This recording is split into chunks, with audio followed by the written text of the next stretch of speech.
everyone, my name is Camryn Counsil and I am a sophomore research fellow through the Civil War Institute at Gettysburg College. Today I'm here on the Gettysburg battlefield with the Trossel farm behind me. Now, the battle may be remembered through physical landmarks such as this one, but war is also remembered through other primary sources such as letters or diaries. Even more so, visual expressions of the Civil War can allow audiences to get an image of what the fighting and the battle might have been like.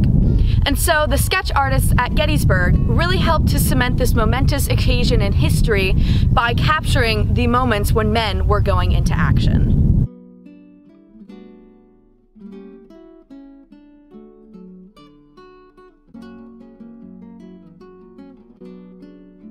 Now, many people might have seen images of the battle through large-scale paintings.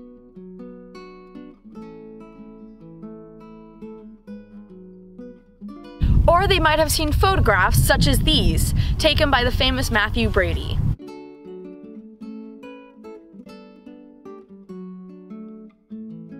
So what do these two mediums have in common? Well, for starters, they usually happen after the fact. Painters can't exactly set up their easels in the middle of fierce fighting, and photographers and their cameras back in the 1860s needed a long exposure time, so any movement would blur the image. The only problem with this is that it allows time for misinterpretation or romanticism to shine through. These artists and photographers had their own visions of what the war should be portrayed as, and so this could come across in their works. This could mean that painters were painting things that didn't occur, or even photographers could stage the dead bodies in order for certain themes of heroism to come through. With sketch artists, these men only had a few moments to get their initial sketches down. Yes, they could go back and refine their work later on, but the foundational images were taken right in the moment. Now, sketch artists came in different forms. Some of them were designated artists assigned by newspapers to travel along with the armies. Other sketches came from the soldiers themselves. One such soldier is Charles Reed. From a young age, Reed was interested in drawing, art, and music. When the Civil War began in 1861, Reed was unsure of his future career path, so he enlisted in August of 1862 as the bugler in the 9th Massachusetts Battery. He sketched on a daily basis in his notepad, but also on the tops of letters, showing scenes of the camp. These sketches provide a component of daily life that was often not seen by those outside of the armies. In a way, these sketches humanizes these men. By seeing pictures of them lounging or enjoying a meal, audiences can see that these men are not just glorified machines of war, but that they're people too. Of course, Reed did other sketch work involving actual fighting, which brings us back to the Trossel farm here. On July 2nd, the 9th Massachusetts fought here to defend the Union's left flank. They lost many men, as well as 4 out of 6 of their field pieces, as well as 50 horses. The fighting was intense, but Reed managed to capture its essence.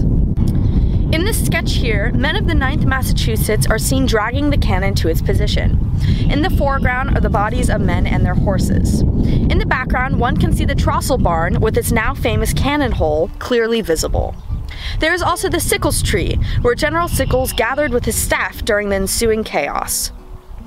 Reed describes the scene as Major General Sickles' headquarters as we passed him going into the action on the 2nd of July at Gettysburg. I took this sketch on the spot. It still exists today as a witness tree. Charles Reed, during the stretch of fighting, managed to save the life of Captain John Bigelow after dragging his captain, wounded, through the lines. Reed would later go on to receive the Medal of Honor for his heroism.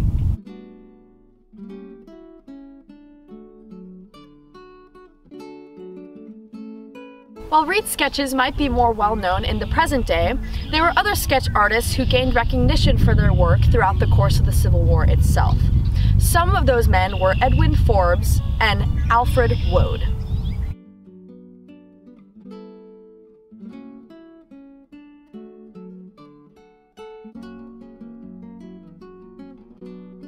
Both of them were staff writers who wrote for newspapers. Forbes with the Illustrated newspaper and Woad with New York Illustrated. Both of these men were assigned to follow the Union Army of the Potomac throughout their endeavors in the Civil War. These men had to be careful to not risk their lives, so they could only get a certain distance from the actual fighting, and as a result, they could only get a limited amount of details.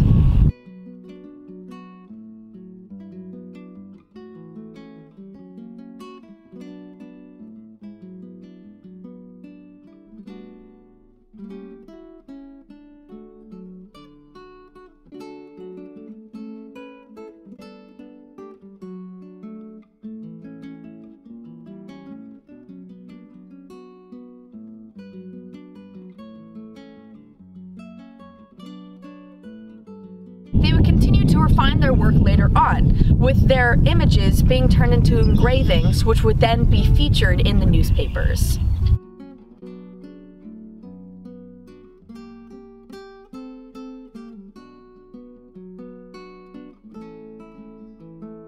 One of Woad's most famous sketches depicts the death of John Reynolds, who died here on the first day of fighting at the Battle of Gettysburg. This is the initial sketch here, and this is the one that made it into the final publication. Because men like Forbes and Woad were paid to do this job, they still had to paint the Union in a positive, courageous light, sometimes leaving out the more gruesome details to make it more palatable for audiences. This is different from Reed, who could just sketch what he saw with no repercussions. For many civilians, these sketches and eventual engravings would be some of the first images they would see about the representation of war. Yes, paintings came later on, but these initial sketches helped the country to form opinions about the realities of war and its long-lasting memory. As we've seen, the individual sketcher's background had a great influence on the things that they could create. These sketches, both unfiltered and also carefully curated, allowed a look into what it would be like to be a soldier, not only here at the Battle of Gettysburg and at the Counsil farm, but throughout the entire American Civil War. Thanks to the work of these sketch artists, we can take a look back into time and maybe even have our own perceptions of war altered.